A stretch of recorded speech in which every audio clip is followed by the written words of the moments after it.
الحمد لله نحمده ونستعينه ونستغفره ونؤمن به ونتوكل عليه ونعوذ بالله من شرور أنفسنا ومن سيئات أعمالنا. من يهده الله فلا مضل له ومن يضلله فلا هادي له، ونشهد أن لا إله إلا الله وحده لا شريك له، ونشهد أن محمدا عبده ورسوله. أما بعد فأعوذ بالله من الشيطان الرجيم. بسم الله الرحمن الرحيم. يا أيها النبي إنا أرسلناك شاهدا ومبشرا ونذيرا وداعيا إلى الله بإذنه وسراجا منيرا وبشر المؤمنين بأن لهم من الله فضلا كبيرا. وقال تعالى: لقد كان لكم في رسول الله أسوة حسنة لمن كان يرجو الله واليوم الآخر وذكر الله كثيرا. صدق الله العظيم.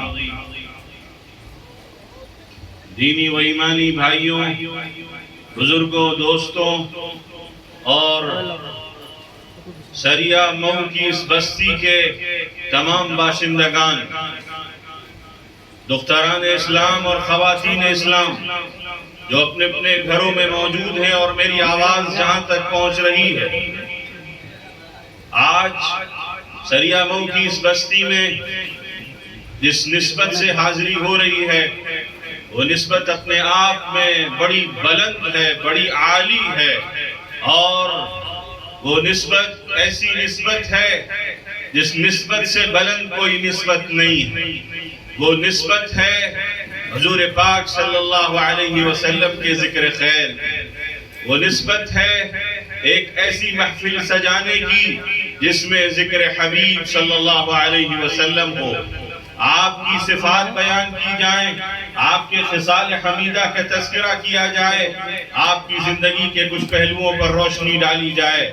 سچی بات تو یہ ہے کہ حضور اکرم صلی اللہ علیہ وسلم کی زندگی کے تمام پہلوؤں کا احاطہ ایک رات کیا، کئی راتوں میں، بلکہ یوں کہیے کہ مہینوں اور سالوں پر اگر گفتگو کی جائے، حضور اکرم صلی اللہ علیہ وسلم کی سیرت طیبہ اور حیات عطرہ اور حیات طیبہ کا احاطہ نہیں کیا جا سکتا۔ یہ انسان کے بس سے باہر کی چیز ہے۔ اسی لیے کہنے والے نے کہا تھا کہ لا يمكن الثناء كما كان حقه بعد خدا بزرگ توئی قصہ مختصر۔ آپ کی تعریف، آپ کی توصیف، آپ کی مدحت یہ تو کسی انسان کے بس کی چیز نہیں ہے۔ اللہ نے جو رب العالمین ہے، اپنے نبی جو حبیب رب العالمین ہے، جو رحمت للعالمین ہے، ان کا تذکرہ اللہ نے اپنی کتاب پاک میں جس انداز سے فرمایا، جن صفات کے ساتھ فرمایا، جس کیفیت میں فرمایا، وہ اپنے آپ میں ایسی تاثیر رکھتا ہے۔ حضور اکرم صلی اللہ علیہ وسلم کی زندگی کے مختلف مراحل کا تذکرہ قرآن پاک میں اس طرح سے فرمایا گیا ہے کہ پوری زندگی کا اجمالی خاکہ قرآن کریم میں بیان فرما دیا گیا ہے۔ شروعات ہوتی ہے اس وقت سے کہ جب اللہ تعالیٰ نے حضرت ابراہیم علیہ السلام کی زبانی وہ دعا ارشاد فرمائی۔ جب حضرت ابراہیم خانہ کعبہ کی دیواریں تعمیر کر رہے تھے، وہ اٹھا رہے تھے، وَإِذْ يَرْفَعُ إِبْرَاهِيمُ الْقَوَاعِدَ مِنَ الْبَيْتِ وَإِسْمَاعِيلُ رَبَّنَا تَقَبَّلْ مِنَّا إِنَّكَ أَنْتَ السَّمِيعُ الْعَلِيمُ رَبَّنَا وَاجْعَلْنَا مُسْلِمَيْنِ لَكَ وَمِنْ ذُرِّيَّتِنَا أُمَّةً مُسْلِمَةً لَكَ وَأَرِنَا مَنَاسِكَنَا وَتُبْ عَلَيْنَا إِنَّكَ أَنْتَ التَّوَّابُ الرَّحِيمُ رَبَّنَا وَابْعَثْ فِيهِمْ رَسُولًا مِّنْهُمْ يَتْلُو عَلَيْهِمْ آيَاتِكَ۔ حضرت ابراہیم اللہ کے بڑے محبوب تھے، بڑے ہی پسندیدہ تھے۔ اللہ نے ان کو خلیل اللہ کا لقب عطا فرمایا، وہ اللہ کے دوست تھے۔ ایسی اللہ نے ان کو صفت عطا فرمائی، اور خلیل اس کو کہتے ہیں جو جگری دوست ہو، اور جس کی دوستی صرف خلوص پر مبنی ہو، اور جس کی محبت رگ و پے میں سما جائے۔ اللہ نے حضرت ابراہیم کو بلند مقام عطا فرمایا تھا۔ حضرت ابراہیم کی وہ دعا وہ گویا کہ اللہ کی طرف سے ایک الہامی فیصلہ تھا، وہ دعا ایک تمنا یا تقدیر کی بازگشت تھی، کیونکہ حضور اکرم صلی اللہ علیہ وسلم نے ایک موقع پر فرمایا تھا کہ کنت نبیا وآدم بین الماء والطین، میں اس وقت بھی نبی تھا جب آدم کا پتلا بنایا جا رہا تھا، جب آدم کا پتلا تشکیل دیا جا رہا تھا تو اس وقت میں نبی تھا، میری نبوت کا فیصلہ ہو چکا تھا۔ اور جب اللہ نے اس پوری کائنات کی تقدیر بنائی اور کائنات کو وجود میں لانے سے پہلے جتنے بھی واقعات کائنات کی تخلیق سے پہلے اور اس کے بعد اور جتنے واقعات کائنات میں پیش آئیں گے، اللہ تعالیٰ نے تمام واقعات کا تذکرہ، اس کی منصوبہ بندی لوح محفوظ میں جو اللہ کے ہاں سب سے بڑا ڈیٹا بیس ہے، اس میں اللہ تعالیٰ نے وہ چیزیں لکھ دی۔ سب سے پہلے اللہ نے قلم کو پیدا کیا اور کہا کہ لکھ، اللہ کے حکم کے مطابق اس نے کائنات کا پورا منصوبہ لکھا اور اس میں یہ بھی درج کر دیا گیا تھا کہ نبی آخر الزمان حضرت محمد مصطفیٰ احمد مجتبیٰ صلی اللہ علیہ وسلم نبوت کے آخری سلسلے کی یا نبوت کے سلسلے کی آخری کڑی ہوں گے، وہ نبوت کے محل کی اور قصر عظیم کی آخری اینٹ ہوں گے اور نبوت کے سلسلے کے خاتم ہوں گے۔ لہذا یہ اللہ کا فیصلہ تھا۔ اب ذرا آئیے، حضرت آدم سے لے کر پہلا انسان جو اس روئے زمین پر اتارا گیا اللہ کی طرف سے، جس کے ذریعے سے نسل انسانی کا آغاز ہوا اور انسانی آبادی کی شروعات ہوئی، حضرت آدم اور حضرت حوا کو اس روئے زمین پر اتارا گیا اور دھیرے دھیرے انسان بڑھتے چلے گئے۔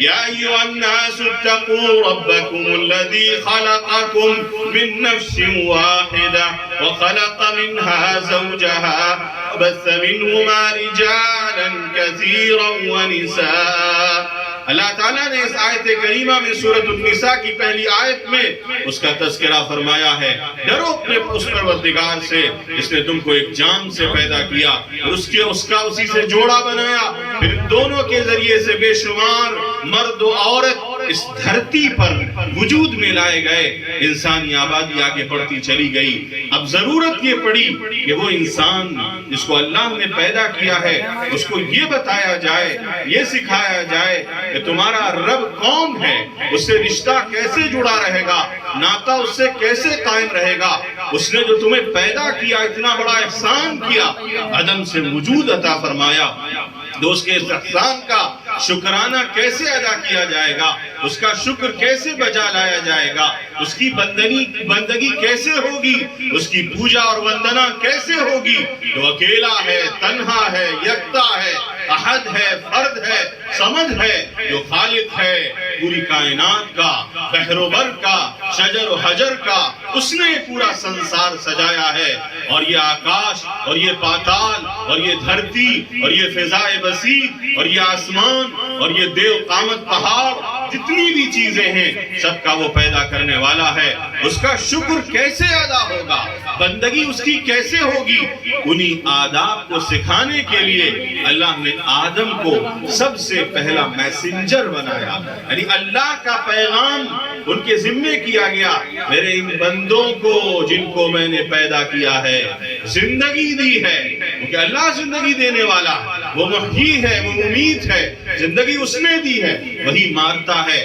وہ جس نے زندگی دی، زندگی ہے تو سب کچھ ہے، زندگی ختم تو سب کچھ ختم، جان ہے تو جہان ہے، لہذا وہ جس نے یہ کرنٹ دیا، جس نے وجود عطا فرمایا، جس نے دھڑکتا ہوا دل دیا، جس کے حکم سے ہماری سانسیں چل رہی ہیں، وہ اس کا مستحق ہے کہ اس کی بندگی کی جائے، اس کے آگے سر جھکایا جائے، اس کے لیے سجدہ کیا جائے، اس کی حمد و تعریف بیان کی جائے، تو طریقہ کیا ہوگا وہ خود بتاتا ہے اپنے انبیاء کے ذریعے سے بندوں کو کہ میری عبادت کیسے کرو، میرے لیے نماز کیسے قائم کرو، میرے لیے دھیان گیان کیسے کیسے کرو گے؟ اس نے آدم کا انتخاب فرمایا، آدم کے بعد نوح کا انتخاب فرمایا، نوح کے بعد ہود کا انتخاب فرمایا، پھر ایک سلسلہ ہے صالح کا، لوط کا، شعیب کا، ایک پوری لمبی تفصیل ہے، انبیاء کی پوری فہرست ہے۔ ہر دور میں جب انسان اللہ سے غافل ہونے لگا، سبق بھلانے لگا، اللہ سے دور ہونے لگا، تو اللہ نے اس بات کا انتظام فرمایا، انبیاء کے ذریعے، انبیاء لوگوں میں سے مبعوث کیے جاتے، اللہ تعالیٰ انسانوں کو جھنجھوڑتا، ان کو یاد دلاتا کہ تم کو اس دنیا میں کیوں بھیجا گیا ہے؟ ایک تھوڑے سے ٹائم کے لیے، ایک لیمیٹڈ پیریڈ کے لیے، تھوڑی سی مدت کے لیے تمہیں زندگی گزارنی ہے، بندگی کے ساتھ، عبادت کے ساتھ، بندہ بن کر کے جینا ہے، بندگی کے آداب بجا لانا ہے، اللہ سے تعلق قائم رکھنا ہے، نبیوں کے بتائے ہوئے طریقے پر چلنا ہے۔ اللہ نے جا بجا قرآن میں کھول کر اس کو بیان فرما دیا، فَمَنِ اتَّبَعَ هُدَايَ فَلَا يَضِلُّ وَلَا يَشْقَى، جو میری ہدایت کی پیروی کرے گا، جو میرے آرڈرز فالو کرے گا، جو میری بتائے ہوئے طریقے پر چلے گا، تو نہ وہ بدبختی کا شکار ہوگا اور نہ ہی وہ گمراہ ہوگا، نہ ہی وہ راہ راست سے بھٹکے گا۔ انبیاء کے اس سلسلے میں حضرت عیسیٰ علیہ السلام تک اللہ کی طرف سے نبی آتے رہے۔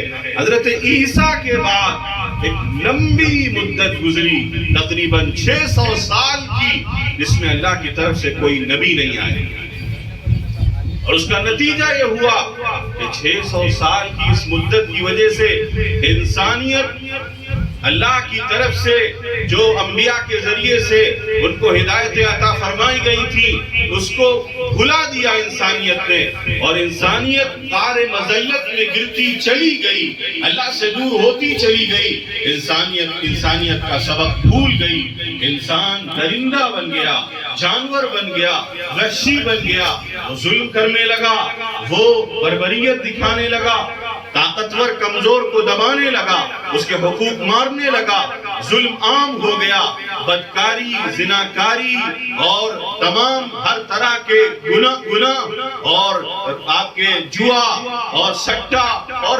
کون سے ایسے گناہ نہیں تھے جو عام نہ ہوں۔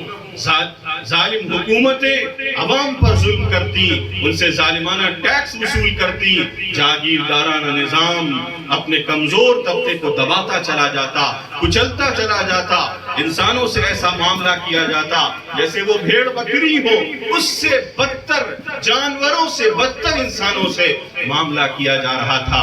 اللہ کو ترس آیا، اللہ کو رحم آیا، کیونکہ وہ اللہ نے پیدا کیا تھا انسان کو۔ اللہ کیسے دیکھ سکتا تھا کہ میری یہ مخلوق، اس پر ظلم ہو رہا ہے، ستم ہو رہا ہے، کچلا جا رہا ہے، دبایا جا رہا ہے، مارا جا رہا ہے، بربریت ہو رہی ہے، سفاکیت ہو رہی ہے، ظالم دندناتا پھر رہا ہے۔ اللہ نے اسی سرزمین سے جو انسانی آبادی کی مرکزی سرزمین تھی اور جس کے بارے میں یہ بات فرمائی گئی تھی، ان اول بیت وضع للناس للذی ببکۃ مبارکا وہدی للعالمین، اس روئے زمین پر اللہ کی عبادت کے لیے سب سے پہلا گھر جو بنایا گیا وہ مکہ میں، مکہ مکرمہ کی سرزمین کی جو وادی ہے اور جو حصہ ہے پہاڑوں کے درمیان کا جو نشیبی حصہ ہے، اس کو بکہ کہا جاتا تھا۔ للذی ببکۃ مبارکا وہدی للعالمین، وہ بڑی بابرکت جگہ ہے اور ساری دنیا کے لیے، سارے جہانوں کے لیے ہدایت کا وہ مرکز ہے۔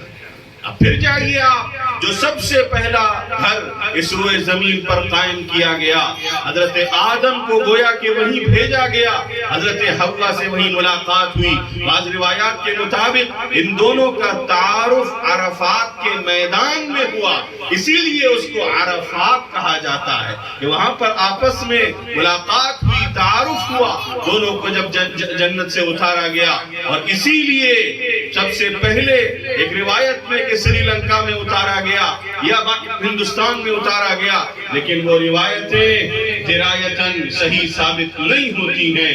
صحیح بات یہ ہے کہ مکہ مکرمہ کی سرزمین پر حضرت آدم و حوا کو اتارا گیا تھا، اسی لیے تمام حجاج کو آج بھی عرفات کے اس میدان میں جمع کیا جاتا ہے تاکہ وہ یاد دلایا جائے اور یہ بات بھی یاد دلائی جائے کہ اللہ نے جو عہد الست لیا تھا پوری انسانیت سے، آدم کو پیدا کرنے کے بعد پوری انسانیت کو اللہ نے جمع فرمایا تھا عرفات کے میدان میں، چیونٹیوں کی مانند وہ سب وہاں موجود تھے۔ وہ اللہ نے اس وقت یہ عہد لیا تھا، الست بربکم، کیا میں تمہارا رب نہیں ہوں؟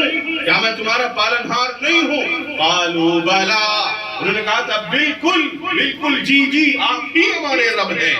وہ انسان کے فطرت کی آواز ہے جو اللہ نے اس وقت عہد الست لیا تھا۔ تو دوبارہ سے پوری انسانیت کے علاج کے لیے، انسانیت کی اصلاح کے لیے، انسانیت کو دوبارہ سے بہترین نظام عطا کرنے کے لیے، انسانیت کو غلامی کے چنگل سے آزاد کرانے کے لیے، انسانیت کو ظلم کی چکی سے اٹھانے کے لیے اور ظلم کے دلدل سے نکالنے کے لیے اللہ نے پھر اسی زمین کا انتخاب فرمایا جس میں سب سے پہلا گھر اللہ کی عبادت کے لیے قائم کیا گیا تھا، یعنی مکہ مکرمہ۔ اس وقت روم بھی اپنی تہذیب کے ساتھ موجود تھا، ایران بھی موجود تھا، چائنا بھی تھا، ہندوستان بھی تھا، بڑے بڑے تہذیب کے گہوارے تھے اور منطق و فلسفے کے بڑے بڑے ائمہ اور اس کے بڑے بڑے دانشور یونان کی سرزمین پر موجود تھے۔ ایران کے پاس اپنا فلسفہ تھا، چائنا کے پاس اپنا علم اور فن تھے، لیکن اللہ نے مکے کی اس آبادی میں جہاں پر حضور اکرم صلی اللہ علیہ وسلم کو پیدا ہونا تھا، اس کے لیے اللہ نے اس جگہ کا انتخاب فرمایا جو بے آب و گیا تھی، یوں کہیے کہ ظاہری حسن و جمال سے محروم تھی۔ وہاں کا تہذیب و تمدن ایسا مشہور تھا دنیا میں، دنیا سے کٹا ہوا الگ تھلگ ایک آباد علاقہ جہاں پر قبیلے کچھ رہتے تھے، تھوڑے موڑے پانی کے انتظامات تھے، چاروں طرف سے پہاڑوں سے گھرا ہوا وہ علاقہ، وہاں پر یہ لوگ آباد تھے۔ اللہ نے فیصلہ فرمایا کہ اب یہ آخری نبی جس کا خطاب پوری انسانیت سے ہوگا، جس کا خطاب رہتی دنیا تک ہوگا، جس کا خطاب قیامت تک کے انسانوں سے ہوگا، وہ اس بستی سے اٹھایا جائے گا۔ اب انسانیت کی قسمت اگر بدلے گی تو یہاں سے بدلے گی، یہاں سے وہ پیغام دیا جائے گا۔ اب ہدی للعالمین، وہ جو جگہ ہے جو پوری انسانیت کے لیے ہدایت کا مرکز ہے، وہاں سے رحمت للعالمین کی بعثت کا فیصلہ فرمایا گیا، جو سارے جہانوں کے لیے رحمت بنا کر بھیجے گئے۔ تو رب العالمین نے رحمت للعالمین کو ہدی للعالمین کی جگہ سے اٹھانے کا فیصلہ فرمایا۔ یہ اللہ کی تقدیر تھی، اس کا فیصلہ تھا۔ نبی آخر الزمان صلی اللہ علیہ وسلم کے اس دنیا میں آنے سے پہلے عجیب و غریب معجزات ظاہر ہونے شروع ہوئے، یہاں تک کہ ان کے والد گرامی حضرت عبداللہ جو عبد المطلب کے 10ویں بیٹے تھے، ان کو کس طرح سے اللہ نے بچایا، ان کی حفاظت فرمائی۔ تو ان کے والد نے یہ نظر مانی تھی کہ میرے اگر 10 بیٹے ہوں گے تو 10ویں کو اللہ کے نام پر قربان کر دوں گا۔ 10ویں بیٹے عبداللہ ہوئے جو حضور اکرم صلی اللہ علیہ وسلم کے والد ہونے والے تھے، وہ حضرت عبد المطلب جو ان کے والد تھے، حضور کے دادا تھے، انہوں نے کہا کہ مجھے اب تو نظر پوری کرنی پڑے گی۔ بعض لوگوں نے مشورے دیے کہ کتنے حسین و جمیل ہیں، کتنے خوبصورت ہیں، ان کے چہرے پر ایک عجیب قسم کا نور ہوتا ہے، ان کے چہرے سے عجیب قسم کی کرنیں سی پھوٹتی ہیں، ایسے لگتا ہے کہ ان کا کوئی عظیم مستقبل ہوگا اور ان سے کوئی بڑا کام لیا جائے گا۔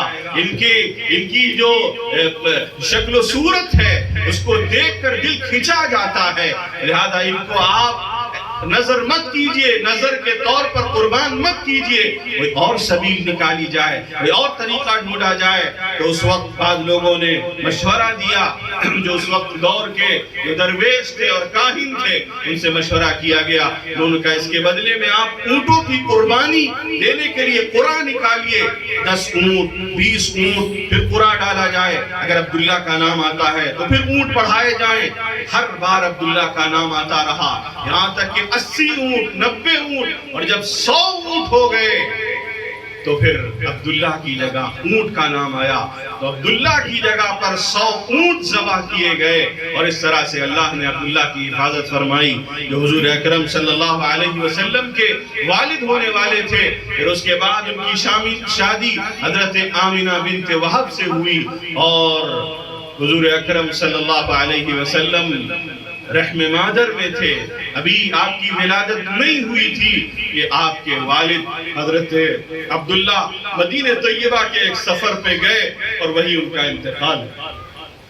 اب آپ سوچئے کہ وہ جو رحمت للعالمین ہونے والا تھا، وہ ذات جو پوری انسانیت کا کے زخموں کا مداوا ہونے والی تھی، یتیموں کا مولا، غلاموں کا والی، اس کو اللہ نے کیسی زندگی عطا فرمائی کہ جب اس کی ولادت ہوئی تو باپ کا سایہ سر پر نہیں تھا۔ ایسے حالات میں لوگ اگر کسی کا باپ رخصت ہو جائے اور وہ ابھی بچہ ہو تو لوگ کہتے ہیں کہ اس کو کون دیکھے گا، کون پالے گا، اس کا مستقبل کیا ہوگا، کون اس کو سنبھالے گا، کون اس کی کفالت کرے گا، اس بچے کو تو یہ بچہ تو اب ضائع ہو جائے گا۔ لیکن اللہ جب دستگیری فرما رہا ہو، جب اللہ نے فیصلے فرما رکھے ہوں کہ وہ رحمت للعالمین، وہ یتیم پیدا ہوگا، لیکن وہ دنیا کے سارے یتیموں کے کفیل بن جائے گا، دنیا کے سارے یتیموں کے سر پر ہاتھ رکھے گا۔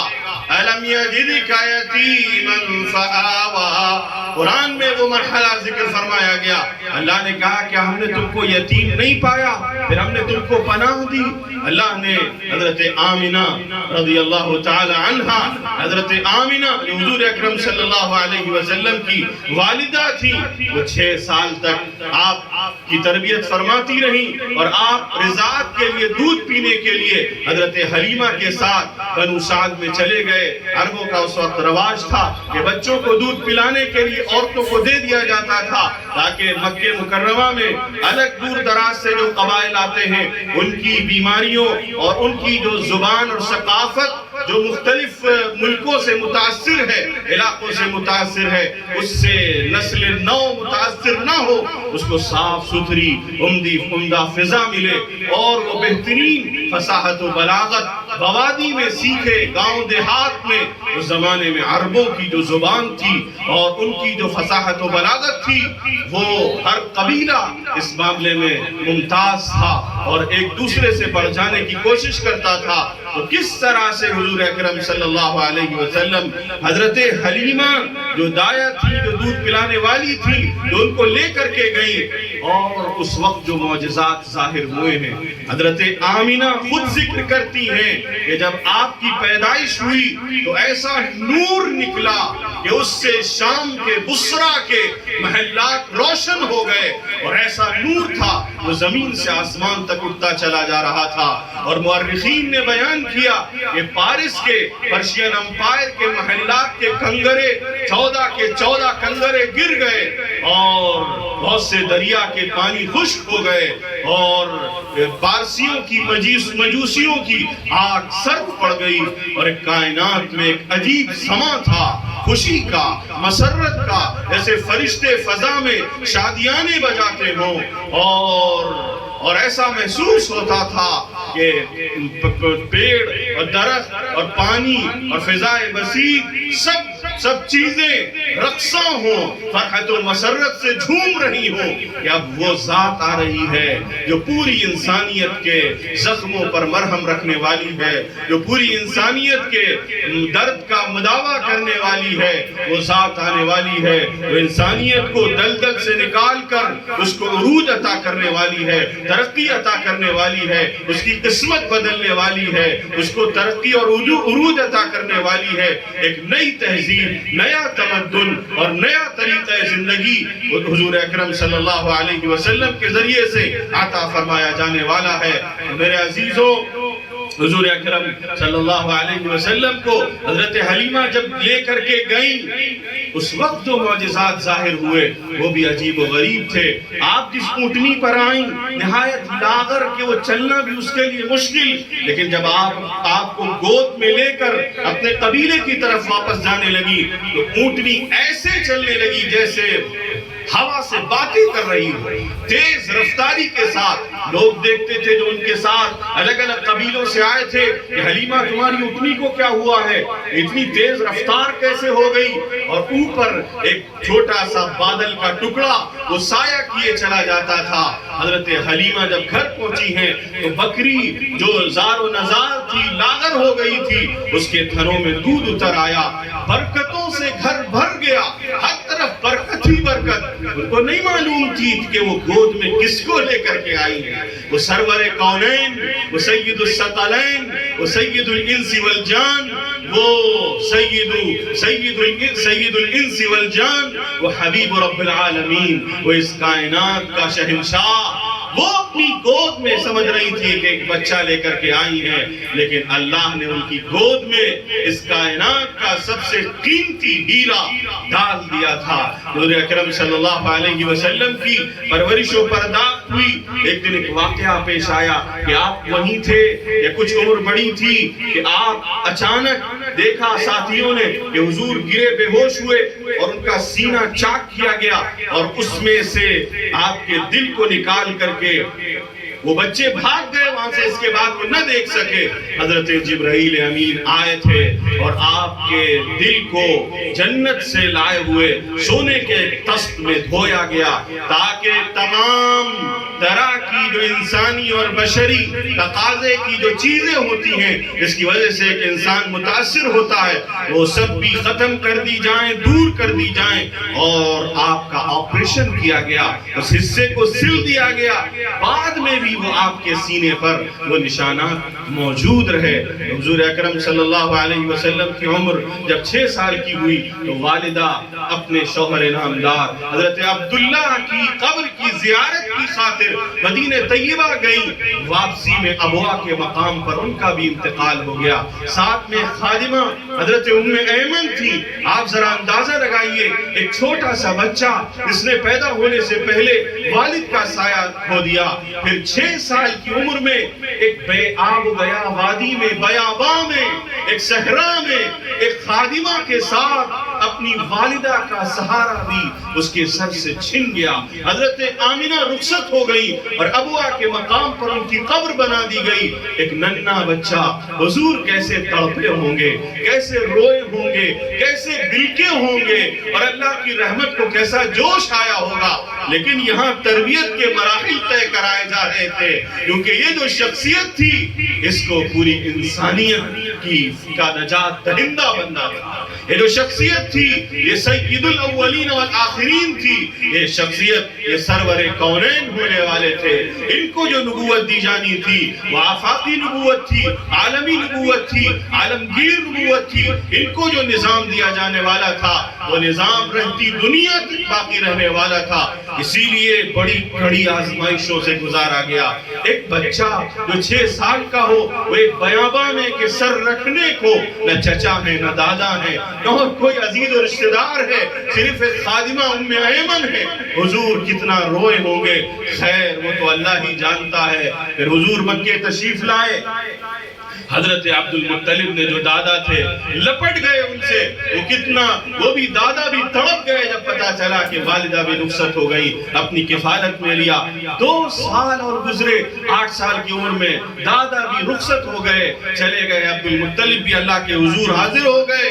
پھر اس کے بعد چچا ابو طالب کی کفالت میں حضور اکرم صلی اللہ علیہ وسلم آ گئے اور انہوں نے حضور اکرم صلی اللہ علیہ وسلم کی وہ خدمت کی، وہ تربیت کی، وہ خیال رکھا کہ اپنی اولاد کو کھانا نہ دیتے لیکن حضور کو کھلاتے۔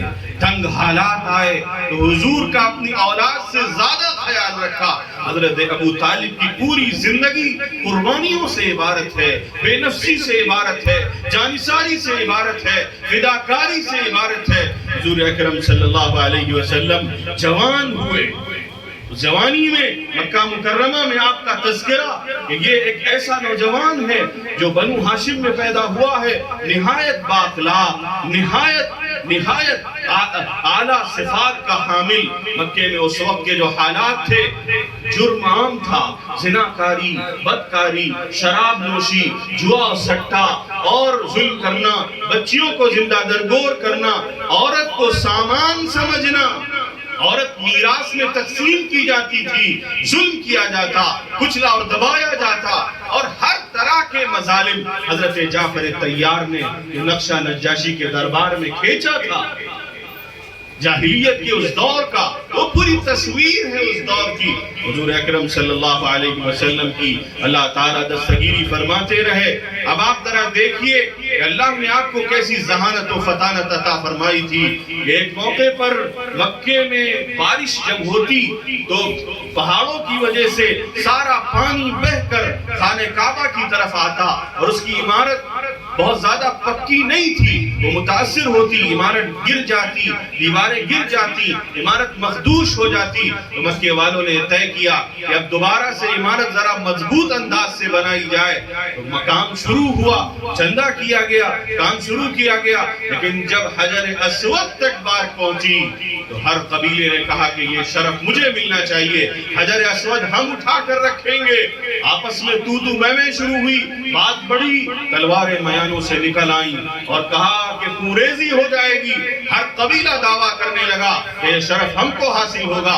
اس موقع پر لوگوں نے کہا کہ چلو اس بات پر اتفاق کرتے ہیں کہ صبح سویرے سب سے پہلے جو خانہ کعبہ میں داخل ہوگا وہ فیصلہ کرے گا, وہ ثالثی کرے گا.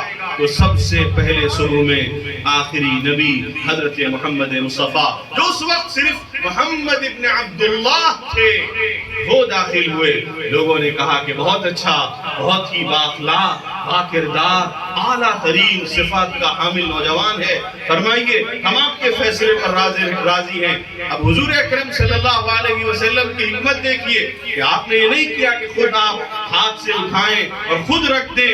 آپ نے کہا کہ نہیں, ایک چادر لے کر کے آؤ, اور ہر قبیلہ اپنے سردار کو آگے بڑھائے. چادر لائی گئی, ہر قبیلے کے سردار کو بلایا اور کہا کہ حجر اسود بیچ میں رکھ دیا گیا. ہر قبیلے کا سردار چادر کے کونے پکڑ لے اور اس کو لے کر کے حجر اسود اس کی جگہ جہاں نصب کیا جانا ہے لے جائے, تاکہ وہ شرف تمام قبیلوں کو حاصل ہو جائے. یہ تھی آپ کی ذہانت, یہ تھی آپ کی فطانت, یہ تھی آپ کی زیرکی. اللہ نے کتنی زبردست صفات سے آپ کو نوازا تھا. یہ واقعہ اس بات پر دلالت کرتا ہے. حجر اسود جب وہاں پہنچا تو آپ نے اپنے ہاتھ سے اس کو نصب فرما دیا.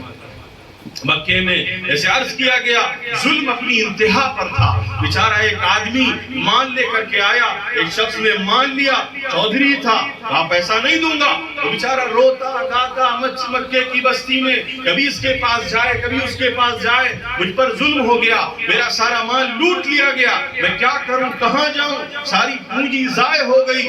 تو کچھ لوگ تھے جو زندہ دل تھے, کچھ لوگ تھے جن کے ضمیر زندہ تھے. ان میں سے ایک شخص نے جس کا نام فضل ابن فلان تھا, اس نے کہا, فضل ابن عدی یا اور کوئی نام تھا, اس نے کہا کہ یہ بہت غلط بات ہے, اس پر تو کاروائی ہونی چاہیے اور تمہیں پیسہ ملنا چاہیے, تمہارا وہ حق ہے, تم پر زیادتی ہوئی ہے. اس شخص نے ایک میٹنگ بلائی, ایک کمیٹی تشکیل دی گئی کہ یہ ظلم برداشت نہیں کیا جائے گا, یہ غلط ہے, یہ کمزوروں کے ساتھ ناانصافی ہے, کہ کوئی جس کا چاہے مال ہڑپ لے. تو فضل نامی کئی لوگ جمع ہوئے, ایک فضل پیکٹ کیا گیا, ایک فضل کے نام سے معاہدہ کیا گیا, حلف الفضول نامی پیکٹ کیا گیا کہ آج کے بعد سے ہم یہ طے کرتے ہیں کہ کسی پر اگر ظلم ہوگا تو ہم آواز اٹھائیں گے, ہم صدا بلند کریں گے, ہم اس کے خلاف ہم نعرہ بلند کریں گے کہ ظلم مکے کی بستی میں ہونے نہیں دیا جائے گا. اب کوئی مظلوم یہاں پر مظلوم نہیں رہے گا. اس کے لیے آواز اٹھی اور اس بیچارے مظلوم کا حق دلایا گیا. حضور اکرم صلی اللہ علیہ وسلم کو اس میں دعوت دی گئی اور آپ شریک ہوئے اور آپ نے اس کو بہت پسند فرمایا. اور نبوت کے بعد بھی آپ نے فرمایا کہ اگر مجھے کبھی اس طرح کے کسی کمیٹی میں اس طرح کے کسی پیک کے لیے دعوت دی گئی تو میں لبیک کہوں گا. خیر، آپ جب 25 سال کے ہوئے، حضرت خدیجہ رضی اللہ تعالی عنہ اس سے پہلے بھی 12 سال کی عمر میں آپ کے چچا حضرت ابو طالب آپ کو جب وہ شام کے سفر پر مکے والے جاتے تھے، ٹریڈ کرتے تھے، بزنس کرتے تھے، ایکسپورٹ امپورٹ کا وہاں پر نظام تھا کیونکہ زمین ایسی سنگلاف تھی کہ کھیتی نہیں ہوتی تھی. مدینے کے لوگ کھیتی پر قناعت کرتے تھے، ان کا جو ذریعہ معاش تھا وہ کھیتی تھی، وہ سب کسان تھے. لیکن مکے والے ٹریڈ کرتے تھے، بزنس کرتے تھے، ایکسپورٹ امپورٹ کرتے تھے. مکے سے مال اٹھاتے، شام لے جاتے، یمن لے جاتے، مدینہ لے جاتے، وہاں کے بازاروں سے سامان لاتے، مکہ میں فروخت کرتے. تو حضرت ابو طالب بھی سفر کرتے اور ان کا خانوادہ حضرت ابو طالب کا رہتا تھا. ایک ہفتہ نہیں، ایک مہینہ نہیں، ایک سال نہیں، 3 سال تک محاصرہ کیا گیا. سخت ترین محاصرہ کہ کھانے کے لیے سب کچھ ختم ہو گیا، یہاں تک کہ پتے کھانے پڑے،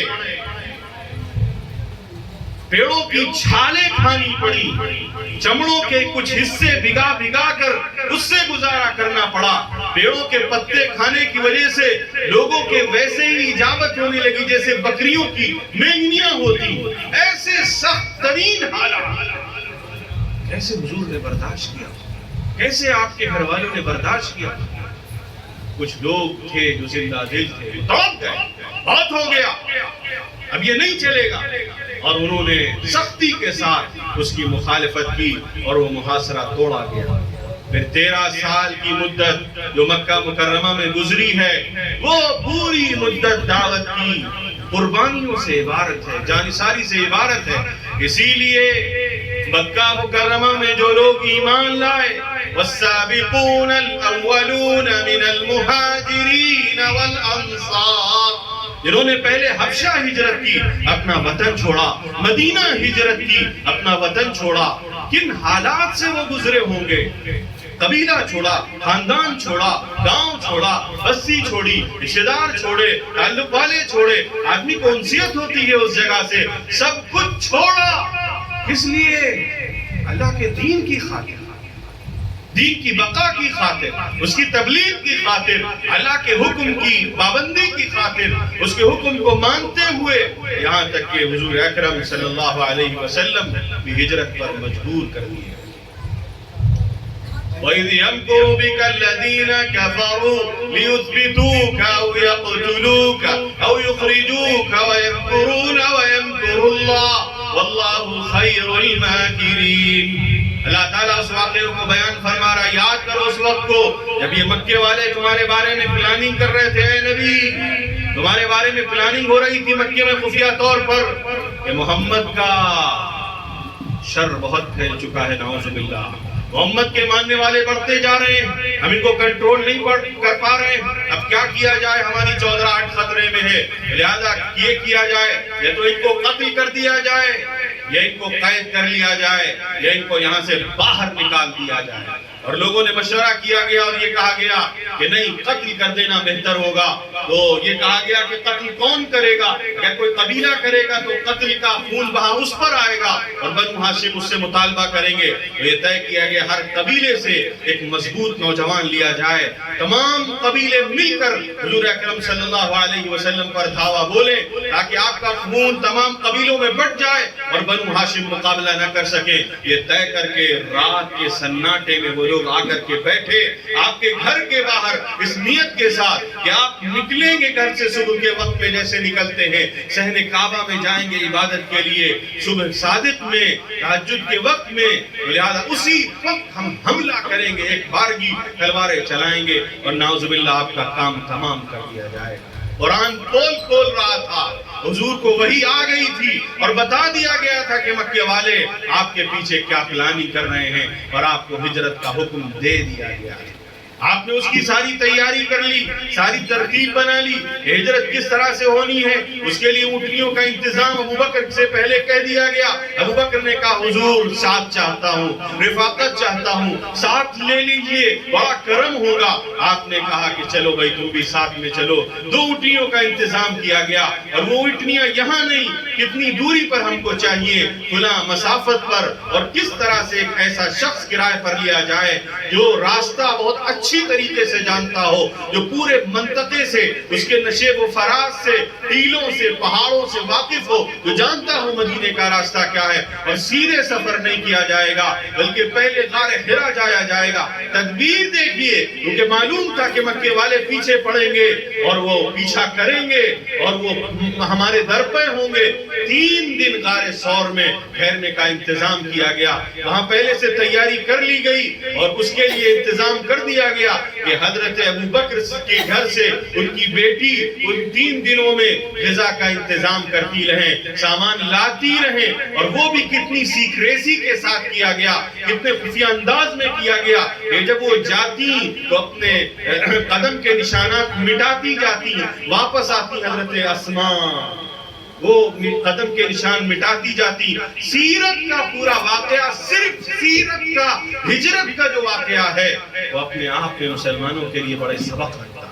ایک ایک لمحہ اس کا، ایک ایک اس کا حصہ مسلمانوں کے لیے بڑا سبق رکھتا ہے کہ کیسے تیاری کی جاتی ہے، کیسے ترتیب بنائی جاتی ہے، کیسے چیزوں کو مرتب کیا جاتا ہے، کیسے خاکہ تیار کیا جاتا ہے، کیسے ہر چیز پلاننگ کے مطابق ویل پلان طریقے پر کی جاتی ہے۔ ابھی تو دعا کر لیتے اور اللہ حفاظت کر دیتا، ایسا نہیں کیا۔ باوجود آپ سید الاولین والآخرین تھے، باوجود یہ کہ آپ حبیب رب العالمین تھے، باوجود یہ کہ آپ آخری نبی تھے، اور اللہ آپ کی حفاظت فرماتا، لیکن آپ نبی کی سیرت سے سیکھیے۔ مسلمانوں کے ہاں یہ چیز مفقود ہے، پلاننگ کے نام پر زیرو، کوئی پلاننگ نہیں، کوئی خاکہ نہیں، کوئی لائحہ عمل نہیں، مستقبل کے لیے کوئی تیاری نہیں، ذہن میں کوئی خاکہ ہی نہیں۔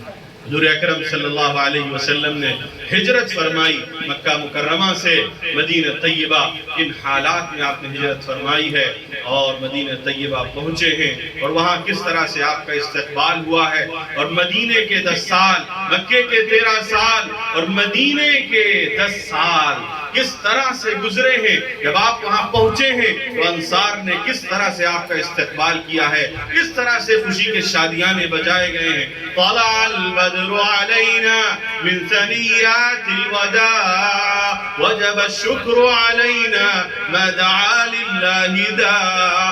انصار اور ان کے گھر کی عورتیں اور لڑکیاں خوشی میں گاتی تھیں، دف دف بجاتی تھیں کہ حضور اکرم صلی اللہ علیہ وسلم مدینے تشریف لا رہے ہیں، مدینے تشریف لا چکے ہیں۔ وہ نور ہدایت، وہ نور نبوت جو آپ کی ذات میں سراپا نمایاں ہے، وہ مدینے آ چکا ہے۔ مدینے کی قسمت کھل گئی ہے۔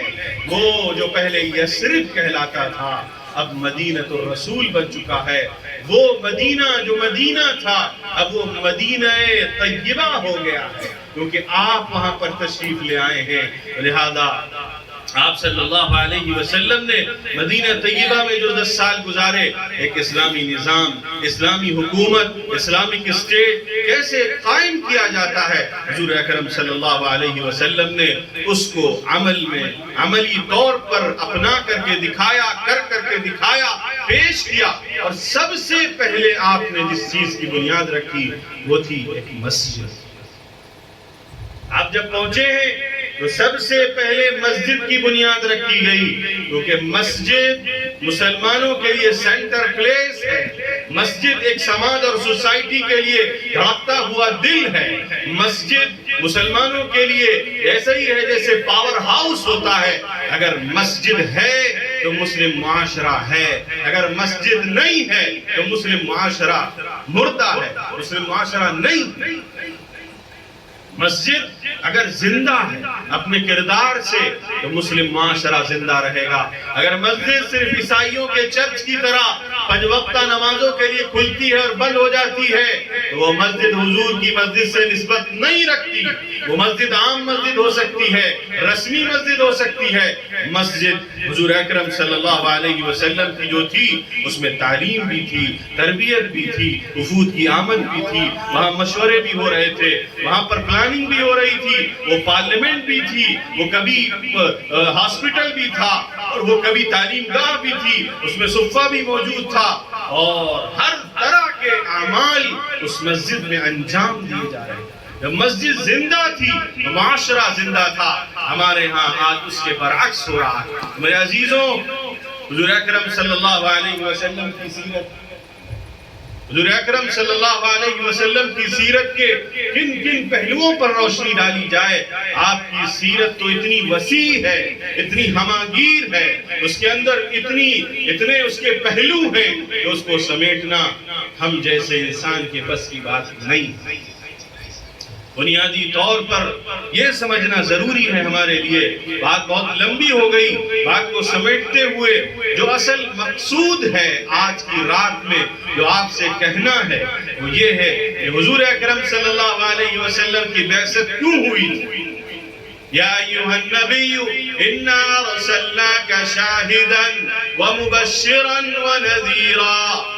اے نبی, ہم نے آپ کو شاہد بنا کر کے بھیجا, گواہ بنا کر کے بھیجا تاکہ آپ لوگوں پر حق کا اتمام کر دیں, حق لوگوں کے سامنے کھول کھول کر بیان کر دیں, حق کی گواہی پیش کر دیں, لوگوں کو حق سنا دیں اور اسی طرح سے خوشخبری دے دیں لوگوں کو. آخرت کی خوشخبری تو دی ہی جائے گی, دنیا کی خوشخبری دی جائے گی. اور دنیا کی خوشخبریوں کا آغاز کہاں سے ہو رہا ہے؟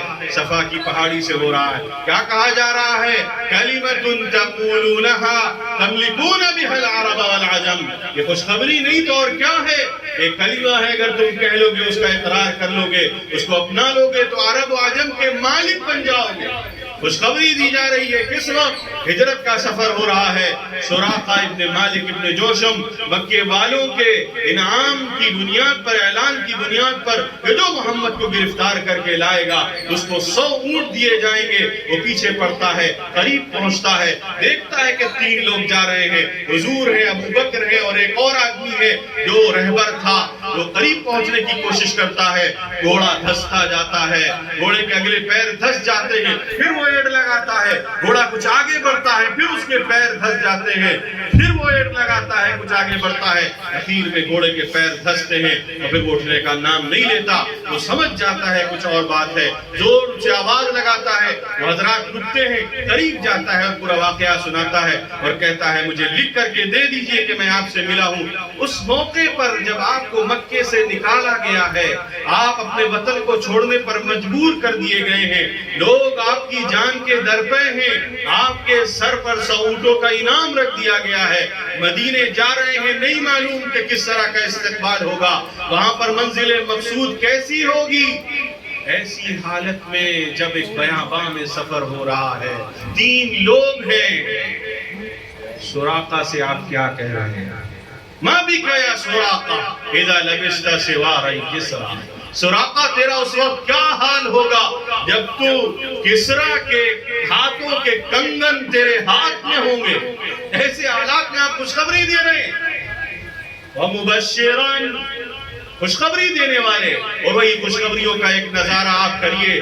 غزوہ خندق کے موقع پر جب کفار مکہ نے چاروں طرف سے حملہ آور ہونے کی تیاری کر لی تھی, جب آپ مدینے میں تھے اور یہ ارادہ تھا کہ مکے والوں کی اینٹ سے اینٹ بجا دی جائے اور ان کو جڑ سے اکھاڑ کر, مدینے والوں کو جڑ سے اکھاڑ کر پھینک دیا جائے اور اسلام کا قلعہ کر دیا جائے, اس ارادے سے مکے والے تمام قبیلوں کو لے کر انہوں نے چڑھائی کی اور مدینے کے قریب پہنچے. اور اس سے پہلے جب یہ خبریں حضور تک پہنچی تو حضور نے مشورہ کیا، حضرت سلمان فارسی نے مشورہ دیا کہ مدینے کے ارد گرد خندق کھود دی جائے، 10 فٹ چوڑی اور کئی میل لمبی خندق کھود دی گئی، اس طرح سے مدینے کی حفاظت کی گئی۔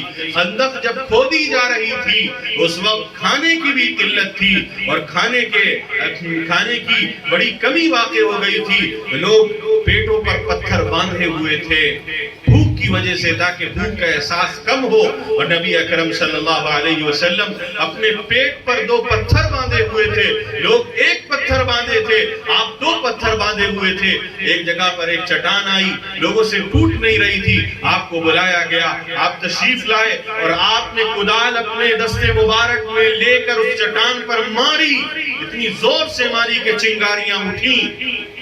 تو آپ نے فرمایا کہ ان چنگاریوں میں مجھے شام کے محلات دکھائے جا رہے ہیں۔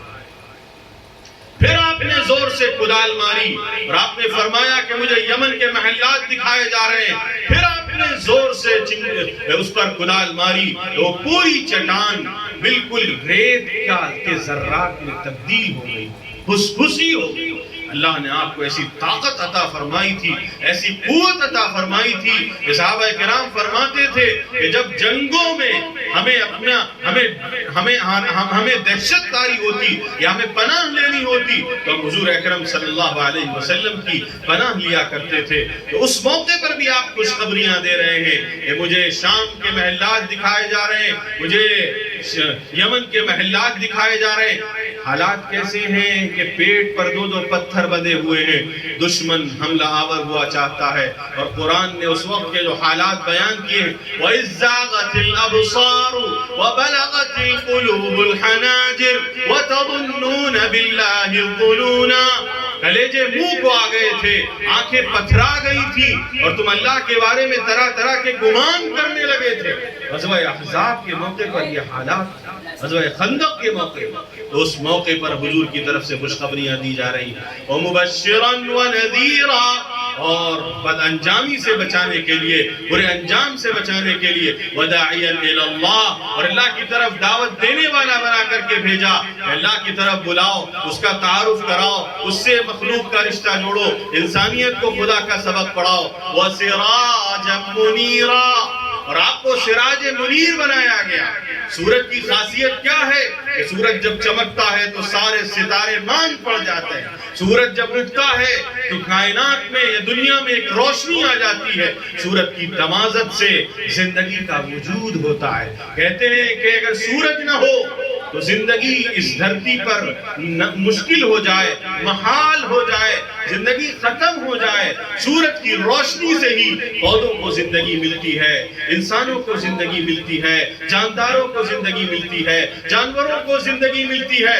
وَسِرَاجًا مُنِيرًا، ایسی زبردست تعبیر اللہ نے ان کی استعمال فرمائی ہے کہ سورج اپنی روشنی سے سب کو منور کر دیتا ہے، تو حضور کے نور سے پوری کائنات جگمگا اٹھی، پوری دنیا منور ہو گئی، اور سورج کی تابندگی اور روشنی ایسی ہوتی ہے کہ آپ کی پوری سیرت از اول تاخیر وہ سورج کی مانند چمک رہی ہے، دمک رہی ہے، روشن ہے، تابندہ ہے، اس کا ایک ایک لمحہ، اور آپ واحد نبی ہیں اللہ کے نبیوں میں سے جس کی زندگی کے ایک ایک لمحے کو نوٹ کیا گیا۔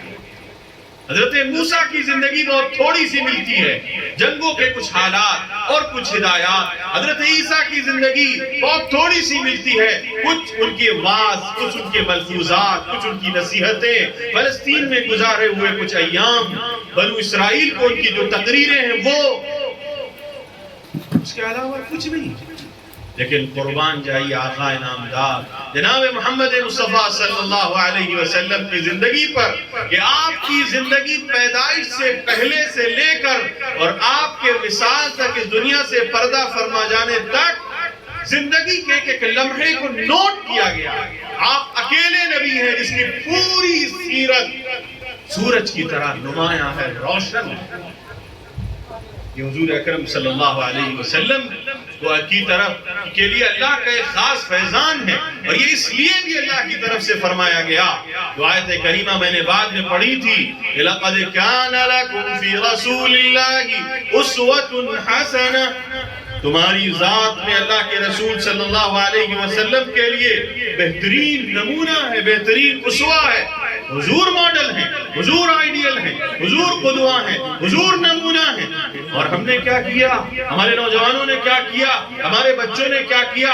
ہم اپنے بچوں کو، نئی جنریشن کو، نئی نسل کو کیا سکھا رہے ہیں، کیا سمجھا رہے ہیں؟ کون ہم کس کو بطور نمونہ، بطور آئیڈیل اور ماڈل پیش کر رہے ہیں؟ ہم ان کو جو زانی ہیں، جو فاحشات کے مرتکب ہیں، وہ سیریل والے، وہ فلموں والے، وہ ناچ گانے کرنے والے، وہ جرائم پیشہ افراد، ان کو مغربی تہذیب نے، مغربی تمدن نے، یورپین کلچر نے ان کو آپ کے بچوں کے سامنے ہیرو کے طور پر پیش کیا، ماڈل کے طور پر پیش کیا، آئیڈیل کے طور پر پیش کیا۔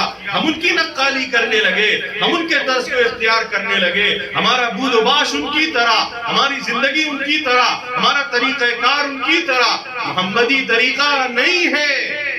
حضور سے کوئی نسبت نہیں ہے۔ ہم عاشق رسول ہیں، ہم امتی رسول ہیں، ہم مسلمان ہیں، ہم حضور سے محبت کرنے والے ہیں۔ یہ ڈھونگ ہے، یہ زبان کا ایک لقلقہ ہے، یہ زبان کا ایک جملہ ہے، اس سے زیادہ اور کچھ نہیں۔ ہماری زندگی اس سے خالی، ہماری کردار میں، ہمارے عمل میں، ہماری زندگی میں، ہمارے تعامل میں حضور سے ادنا نسبت نہیں ہے۔ حضور کی زندگی کیسی تھی؟ حضور کے معاملات کیسے تھے؟ حضور کی تجارت کیسی تھی؟ حضور کی معیشت کیسی تھی؟ حضور کی سیاست کیسی تھی؟ حضور کا تہذیب و تمدن کیسا تھا؟ حضور کا بچوں کے ساتھ معاملہ کیسے تھا؟ بیویوں کے ساتھ معاملہ کیسے تھا؟ نوجوانوں کے ساتھ معاملہ کیسے تھا؟ بڑوں کے ساتھ کیسا معاملہ تھا؟ پڑوسیوں کے ساتھ کیسا سلوک فرماتے تھے؟ رشتہ داروں کے ساتھ کیسے اخلاق سے پیش آتے تھے؟ آپ کے اخلاق کریمانہ کیا تھے؟ آج امت اس سے کوسوں دور ہو چکی۔ اسی وجہ سے اللہ کی طرف سے مار امت پر ماری جا رہی ہے۔ میرے عزیزوں، آج کے جلسے کا صرف یہی پیغام ہے کہ حضور اکرم صلی اللہ علیہ وسلم کہ ہم جو امتی ہیں وہ صرف زبان سے نہ ہوں، وہ قیل و قال سے نہ ہوں، وہ صرف جملے سے نہ ہوں، وہ صرف ظاہری طور پر نہ ہوں۔ ہم جلوس نکال لیں، ہم ڈی جے بجا دیں، ہم شور و شرابہ کر لیں، ہم نعرے لگا لیں، ہم عشق محمدی کا اظہار کر لیں، اللہ کے ہاں اس کی رتی برابر قدر نہیں۔ تمہارے منہ پہ مار دیا جائیں گے تمہارے نعرے، تمہارے نعرے اللہ کو پسند نہیں ہیں۔ تم کاغذ میں مسلمان ہوگے، تم جنگننا میں مسلمان ہوگے، تم نام سے مسلمان ہوگے، تم موروثی مسلمان ہوگے، لیکن اللہ کے رجسٹر میں مسلمان وہی مسلمان ہے جس کو نبی آخر الزمان صلی اللہ علیہ وسلم نے مومن قرار دیا۔ آپ نے فرمایا تھا لا یؤمن احدکم حتی یکون ہواہ تبعا لما جئت بہ۔ تم میں سے کوئی شخص اس وقت تک مومن نہیں ہو سکتا جب تک کہ اس کی خواہشات، اس کے جذبات، اس کے احساسات میری لائی ہوئی شریعت اور میرے دین کے مطابق نہ ہو، میری سنتوں کے مطابق نہ ہو، اس وقت تک وہ مومن کامل نہیں ہو سکتا۔ کسی مفتی کا قول نہیں ہے، یہ خود حضور کہہ رہے ہیں مجھ سے رشتہ جوڑنا ہے تو میری سنتوں کو اپنانا پڑے گا، میرے طریقے کو اختیار کرنا پڑے گا۔ اور وہ طریقہ کیسے معلوم ہوگا؟ گیت گانے سے نہیں، حضور کی مدحت میں تعریفیں کی جائیں، نعت پڑھی جائے، بڑی خوبی کی چیز ہے۔ حضور پر درود پڑھا جائے تو ہر درود پڑھنے پر اللہ کی طرف سے 10 رحمتیں نازل ہوتی ہیں۔ ان اللہ و ملائکتہ یصلون علی النبی، اللہ کہہ رہا ہے ساتوں آسمان کے اوپر سے اپنی زندہ و جاوید کتاب میں کہ اللہ اور اس کے فرشتے، اللہ اپنے نبی پر درود پڑھتا ہے، اس کے فرشتے اس کے لیے رحمت کی دعائیں بھیجتے ہیں۔ یا ایھا الذین آمنوا صلوا علیہ وسلموا تسلیما، اے ایمان والو تم اس پر درود و سلام پڑھو۔ اللہ کی طرف سے حکم دیا جا رہا ہے، اس کا اہتمام ہو تو انسان کی زندگی میں برکتیں ہوں گی، لیکن برکتیں جب حاصل ہوں گی جب نبی سے سچی نسبت ہوگی۔ اور نسبت کیسے حاصل ہوگی؟ جب آپ کو نبی کا طریقہ معلوم ہوگا، آپ نبی کی بائیوگرافی پڑھیں گے، نبی کی سیرت پڑھیں گے، نبی کی زندگی پڑھیں گے، آپ سمجھیں گے، سیکھیں گے۔ آپ کو نہیں معلوم تو آپ پوچھئے، لوگوں کا دامن پکڑیے اور مولوی صاحب سے پوچھئے، بتائیے۔ حضور کے اخلاق کیسے تھے، حضور کیسے کھانا کھاتے تھے، حضور پانی کیسے پیتے تھے، حضور چلتے کیسے تھے، حضور کیسے سوتے تھے، حضور کیسے معاملات کرتے تھے، حضور گفتگو کیسے فرماتے تھے۔ مَا كَانَ صَخَّابًا فِي الْأَسْوَاقِ، حضور صلی اللہ علیہ وسلم کے بارے میں فرمایا گیا، اور یہ آپ کی نشانی پچھلی کتابوں میں بھی، تورات و انجیل میں بھی موجود ہے کہ آپ بازاروں میں چیختے چلاتے نہیں تھے، آپ فحش گوئی نہیں کرتے تھے، آپ گالیاں نہیں دیتے تھے۔ لَيْسَ الْمُؤْمِنُ بِالطَّعَانِ وَلَا اللَّعَانِ وَلَا الْفَاحِشِ الْبَذِيءِ، آپ نے فرمایا مومن وہ نہیں ہے جو لعن و طعن کرے، جو بدگوئی کرے، جو گالی دے، جو فحش گوئی کرے۔ اگر کوئی گالی دینے والا ہے، اگر کوئی مسلمان ہے اور وہ گالی دیتا ہے ماں بہن کی، یا کوئی بھی گالی دیتا ہے، حضور کا امتی نہیں ہے حضور کی زبانی۔ حضور کہہ رہے ہیں من غشنا فلیس منا، جس نے دھوکہ دیا کسی مسلمان کو، اس کا ہم سے کوئی تعلق نہیں۔ کسی بھی معاملے میں کوئی دھوکہ دے، کسی بھی طرح کی چیز میں کوئی دھوکہ دے، تجارت میں، معاملات میں، معیشت میں، کسی بھی نوعیت میں، رشتہ داری میں، تعلقات میں اگر کوئی دھوکہ دے رہا ہے، حضور کا وہ امتی نہیں ہے، اگرچہ نام کا وہ مسلمان ہے۔ اگر کوئی اپنی عورتوں پر ظلم کرتا ہے، زیادتی کرتا ہے، تو وہ حضور کا امتی نہیں ہے۔ حضور فرماتے ہیں خیرکم خیرکم لأہلہ وانا خیرکم لأہلی، تم میں سب سے بہتر شخص وہ ہے جو اپنے گھر والوں کے ساتھ، اپنی بیویوں کے ساتھ سب سے اچھا سلوک کرنے والا ہو، اور میں تم میں سب سے بہتر اپنی بیویوں کے ساتھ سلوک کرنے والا ہوں۔ میں اپنی بیویوں سے سب سے اچھا سلوک کرتا ہوں۔ انسان دوستوں کے ساتھ بیٹھتا ہے تو کچھ گپیاں کرتا ہے، بڑے اچھے انداز سے بات کرتا ہے، میٹھی میٹھی زبان بولتا ہے، لوگوں کے سامنے اچھا بن کر کے دکھاتا ہے، گھر جاتا ہے تو بھویں چڑھ جاتی ہیں، زبان میں جو گالیاں ہوتی ہیں بدتمیزی کرتا ہے، اس عورت کو وہ اپنی لونڈی اور اپنی غلام اور اپنی باندی سمجھتا ہے۔ حضور کی نگاہ میں وہ شخص مجرم ہے، خطاکار ہے، امتی نہیں ہے۔ حضور نے انتقال سے پہلے فرمایا استوصوا بالنساء خیرا، اے لوگو عورتوں کا خیال رکھنا، میں تمہیں ان کے بارے میں خیر کی وصیت کر رہا ہوں۔ حضور کے زمانے میں جب آپ مکے میں مبعوث کیے گئے، لڑکیوں کو زندہ درگور کیا جاتا تھا، باپ کو جب پتا چلتا کہ بیٹی پیدا ہوئی ہے تو اس کا منہ بن جاتا، چہرے پر ایک سیاہی آ جاتی۔ وَإِذَا بُشِّرَ أَحَدُهُم بِالْأُنثَىٰ ظَلَّ وَجْهُهُ مُسْوَدًّا وَهُوَ كَظِيمٌ يَتَوَارَىٰ مِنَ الْقَوْمِ مِنْ سُوءِ مَا بُشِّرَ بِهِ أَيُمْسِكُهُ عَلَىٰ هُونٍ أَمْ يَدُسُّهُ فِي التُّرَابِ أَلَا سَاءَ مَا يَحْكُمُونَ۔ قرآن کھول کے بیان کر رہا ہے کہ جب ان میں سے کسی کو بچی کی پیدائش کی خوشخبری دی جاتی تو اس کا چہرہ سیاہ ہو جاتا، دل میں غیظ و غضب بھڑکنے لگتا، اور وہ سوچتا، لوگوں سے چھپا پھرنے لگتا، اور یہ سوچنے لگتا کہ کیا کروں، ذلت کے ساتھ اس کو پالوں یا زمین میں زندہ دفنا۔ حضور آئے تو آپ نے کہا کہ یہ آدم کی بیٹی ہے۔ حضور کو اللہ نے 4 بیٹیاں عطا فرمائیں، 3 بیٹے عطا فرمائے، زیادہ تر اولادیں یعنی سب اولادیں حضرت خدیجہ سے ہوئی، سوائے ایک بیٹے سے جو حضرت ماریہ قبطیہ سے ہوئے، ساری اولادیں حضرت خدیجہ سے ہوئی۔ 2 بیٹے اور 4 بیٹیاں حضرت خدیجہ سے اللہ نے عطا فرمائیں۔ 4 بیٹیاں، مکے کے اس معاشرے کا ذرا آپ اندازہ لگائیے کہ بیٹی کی پیدائش پر قرآن کہہ رہا ہے، اللہ کہہ رہا ہے ان کے چہرے سکڑ جاتے ہیں، سیاہ ہو جاتے ہیں۔ حضور بیٹیوں کو گلے سے لگا رہے ہیں، ان کو چوم رہے ہیں، چمکار رہے ہیں اور فرما رہے ہیں کہ اگر کسی کی 3 بیٹیاں ہوں اور ان کی اچھی تربیت کرے گا، پالے گا، پوسے گا، ان کو کھلائے پلائے گا، ان کی اچھی تربیت کرے گا، ان کی اچھی جگہ شادی کر دے گا، میں اس کے لیے جنت کی گارنٹی دیتا ہوں۔ ایک صاحب دوڑے ہوئے آئے، حضور اگر کسی کی 2 بیٹیاں ہوں تو اس کے لیے یہ خوشخبری ویلڈ ہے؟ حضور نے فرمایا ہاں، اگر کسی کی 2 بیٹیاں بھی ہوں، ان کی تربیت اچھی کرے، ان کو پالے پوسے اور ان کی اچھی جگہ شادی کرے۔ تو اس کے لیے بھی میں جنت کی گارنٹی لیتا ہوں۔ حضور نے فرمایا جنت ماؤں کے قدموں کے نیچے، عورت کا مقام حضور نے بلند کر دیا۔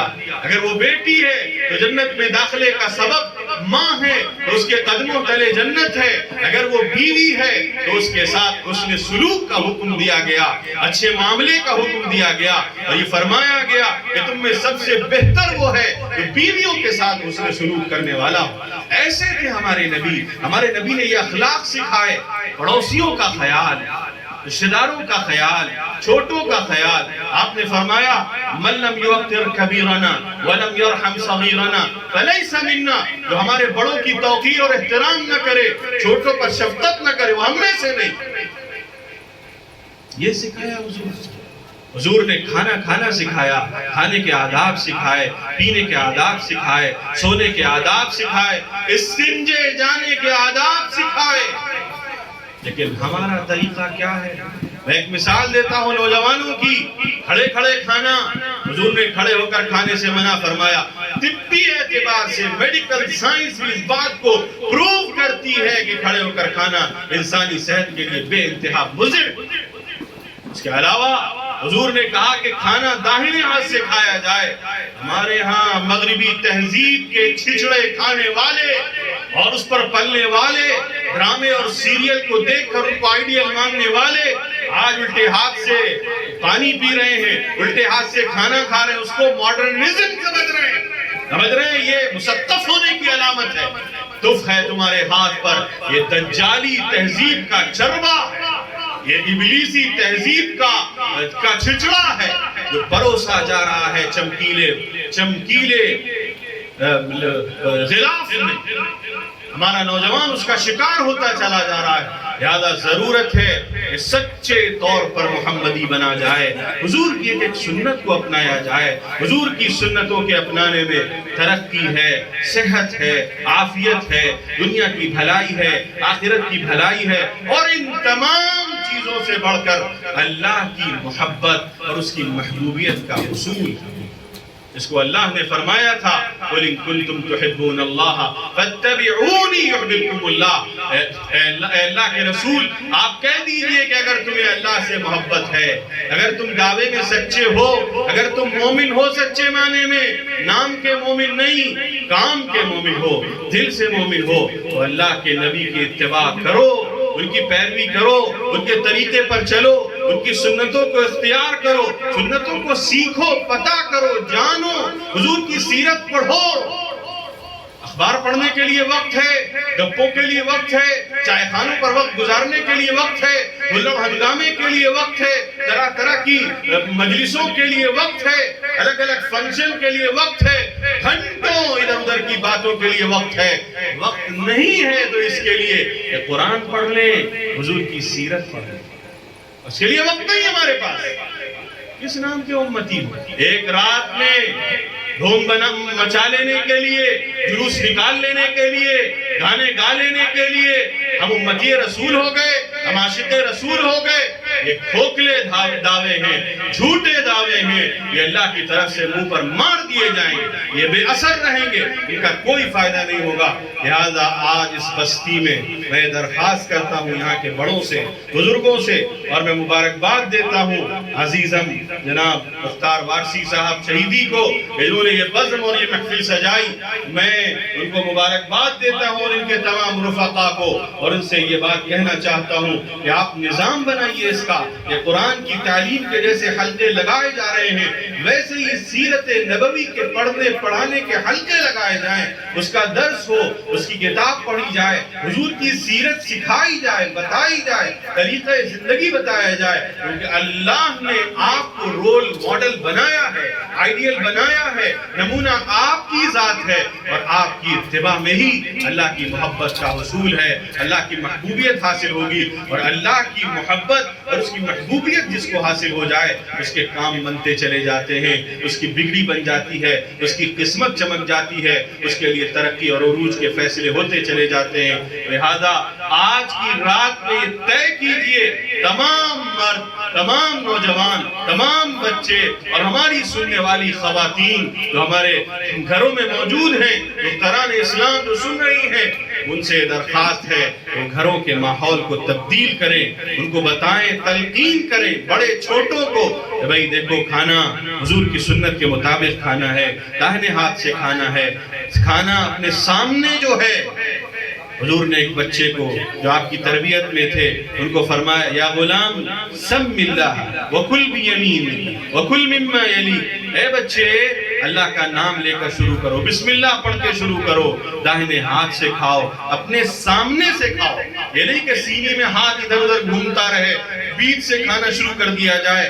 کھانے میں اگر جو چیز سامنے ہے، اگر کھانا یکساں ہے تو کھانا اپنے سامنے سے شروع کیا جائے۔ اگر ایک پلیٹ میں طرح طرح کی چیزیں رکھی ہوئی ہیں تو آپ کو اگر کوئی دوسری چیز پسند ہے تو آپ اٹھا سکتے ہیں، لیکن اگر کھانا ایک ہی چیز ہے، کھچڑی ہے یا بریانی ہے، اور ایک بڑی پلیٹ میں یا سینی میں ہے، تو ادب یہ ہے، سنت یہ ہے اپنے سامنے سے کھانا کھایا جائے، چھوٹے چھوٹے نوالے کھائے جائیں۔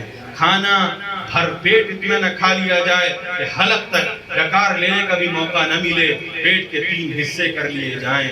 اور اس کے علاوہ جو آداب ہیں سونے کے، جاگنے کے، اٹھنے کے، بیٹھنے کے، چلنے کے اور زندگی گزارنے کے، شب و روز کے، تعلقات کے، روابط کے، تجارت کے۔